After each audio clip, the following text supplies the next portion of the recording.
The wind howled like a banshee, whipping rain against the station's grimy windows. Under a tattered awning, huddled a shivering mass of fur. It was a familiar sight, the pack of stray dogs that made the station their refuge. They were used to the indifference of the hurrying crowds, their whimpers lost in the din of departures. This night, however, was different. The cold was bone-chilling, and even their bodies pressed together offered little respite. Inside, station employees watched with a heavy heart. They were used to seeing the dogs, but the intensity of the storm gnawed at their conscience. Their kindness, a quiet gesture, was a lifeline thrown into the storm. They opened the doors, a wave of warm air washing over the shivering creatures. With gentle coaxing, the dogs, wary at first, slowly shuffled in.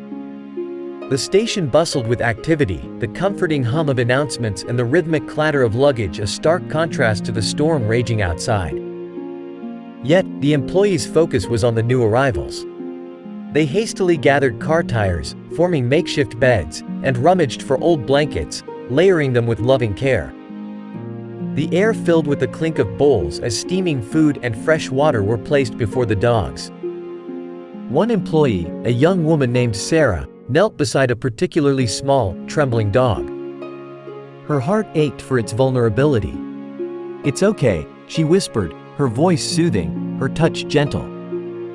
She held the dog close, its shivering subsiding beneath the warmth of her embrace. As the night progressed, a transformation occurred. The dogs, once wary and skittish, relaxed, their whimpers replaced with soft sighs. They ate, they drank, and they slept, their bodies finally finding rest. Sarah, watching them from a distance, felt a sense of quiet satisfaction. It was a small act of kindness, but it felt monumental. The next morning, the sun broke through the clouds, painting the station in a soft golden light. The dogs, looking refreshed and energized, played with newfound joy, their tails wagging with abandon.